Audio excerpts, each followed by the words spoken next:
30 years ago, a blue-collar sitcom quietly premiered, and no one expected it to rewrite the rules of comedy. But today, The Drew Carey Show is officially turning 30, and the cast reunion just exposed secrets, chaos, and behind-the-scenes madness that fans were never supposed to hear.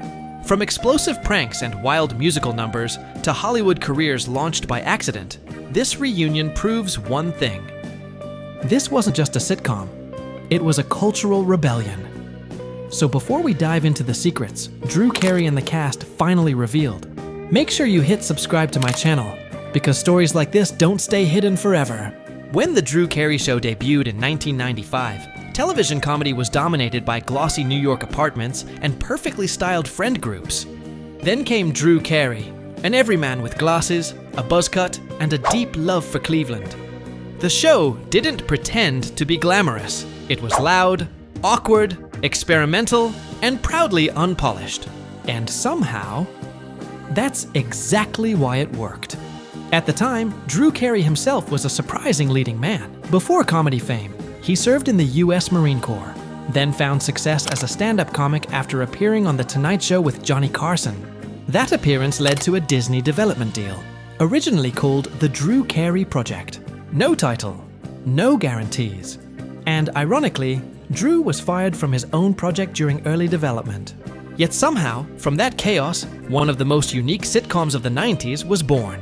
Fast forward 3 decades, and the cast reunited to celebrate the show's 30th anniversary, what they called the Big 30. But instead of polished nostalgia, what fans got was raw honesty. When asked if they realized at the time that the show was changing television, the cast laughed it off. Drew himself hesitated, insisting they weren't trying to change TV. But then, the truth spilled out. Musical numbers, breaking the fourth wall, live episodes, dream sequences, audience interactive mysteries, a sitcom that regularly ignored the rules and dared viewers to keep up.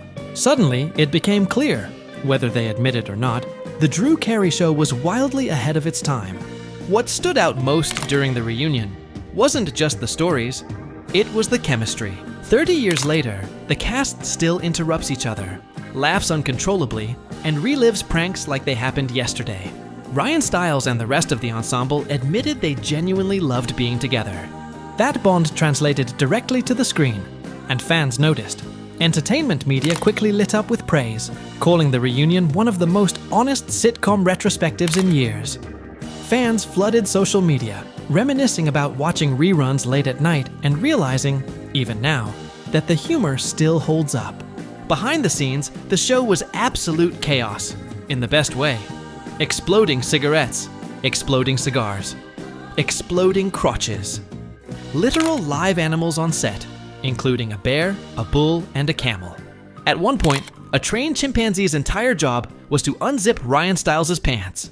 Then there were the musical numbers, massive productions that took 2 full weeks of rehearsal. Professional dancers would show up and learn the choreography in an hour, while the cast sweated through elaborate costumes, go-go cages, and high-risk stunts. One wrong move, and gravity would have taken over. And yes, they really filmed in China. Drew Carey was drugged in an episode, mailed to the Great Wall, and actually shot scenes there. Drew even celebrated his birthday on the Great Wall of China, not for the story, but simply because the show let him go. TV historians often point out that The Drew Carey Show quietly influenced later experimental comedies.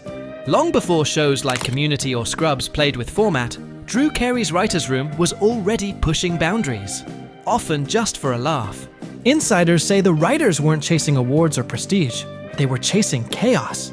If something felt funny, they did it, even if it made executives nervous.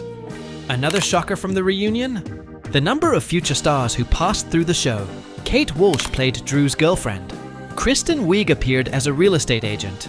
Caitlin Olsen worked as a co-worker. Steve Buscemi showed up, already a star, but unforgettable nonetheless.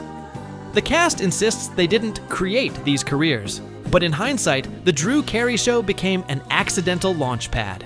Looking back, it's surreal how many faces went on to dominate Hollywood. The biggest takeaway from the reunion wasn't ratings or money, though Drew revealed he earned about $60,000 per episode in the first season. It was gratitude. Drew Carey admitted he never wanted to change the world, just his own, and he did. 30 years later, the show still airs, still streams, and still makes people laugh. In an era where sitcoms often feel disposable, The Drew Carey Show remains oddly timeless because it never tried to be perfect. While Friends dominated headlines and fashion trends, The Drew Carey Show quietly built something different. A working class comedy that embraced imperfection. The cast even joked that Friends got all the attention while they got nothing. Yet today, many fans argue Drew Carey's sitcom took far more creative risks and won in longevity. As the reunion wrapped, Drew Carey made it simple. He hopes people laugh. That's it. No grand message, no ego. Just laughter and memories that still matter 30 years later. So now I want to hear from you. Did The Drew Carey Show deserve more credit than it got? And do you think modern sitcoms would survive taking risks like this today? Drop your thoughts in the comments. And don't forget to subscribe to my channel for more celebrity stories you won't hear anywhere else.